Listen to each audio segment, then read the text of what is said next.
Magandang araw, Pilipinas! Sama-sama ang mga Kristiyano sa tradisyonal na salubong para ipagdiwang ang Pasko ng pagkabuhay.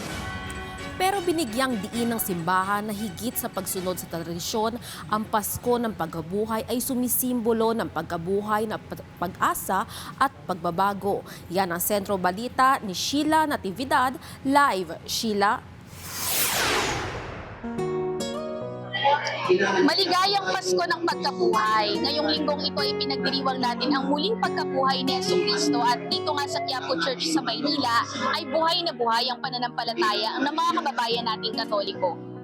Nagsimula sa isang prosesyon ng pagsalubong sa Pasko ng Pagkabuhay kung saan muling nagtagpo ang landas ng Birheng Maria at ng kanyang anak na si Jesus. Sumentro naman ang humilya ng banal na misa kaninang alas 7:30 ng umaga sa pag-alala sa Pasko ng Pagkabuhay bilang isang pagdiriwang na higit pa sa tradisyon, kundi pagbabahagi ng pag-asa sa bawat isa. Bagamat linggo-linggo silang nagsisimba, mahalaga para kay Celso at sa kanyang misis ang linggo ng pagkabuhay dahil ito ay pagpapahalaga sa kanilang pananampalataya. Mahalaga po sa amin si Panginoong Mahal na pong Nazareno dahil siya po ang nagbibigay ng lakas sa amin, siya po naggagabay at siya po ang buhay namin. Ang tanging hiling palagi ni Celso ay ang mapanatili ang kaligtasan ng kanilang pamilya laban sa anumang uri ng kapahamakan.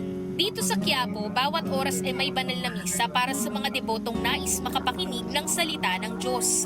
Pinakabinigyang diin ni Reverend Father Egay Doroteo sa kanyang humilya na ang sinumang kasama at nananatili kay Kristo ay hindi magugulo ng mapaninlang na mundo. Anya, walang pinagkaibang panahon noon at ngayon dahil mayroon pa ring ingay, mayroon pa ring mga pagsubok at may mga sandaling tayo ay naliligaw o pinapaasa ng mundo. Pero sa kabila ng lahat ng ito, nariyan ang Panginoon, muling nabuhay at nagbibigay ng liwanag at pag-asa sa atin upang magpatuloy sa buhay. Isa sa mga hindi malilimutang mensahe ni Father kanina sa kanyang humilya na ang Pasko ng pagkabuhay ay muli ring pagkabuhay ng ating pag-asa at higit sa lahat, paalala ito sa atin na magpatuloy sa buhay sa kabila ng mga ingay at pagsubok na ibinabato sa atin ng mundo. At yan muna ang ulat mula rito sa Quiapo Church. Balik muna sa inyo sa studio. Maraming salamat, Sheila Natividad.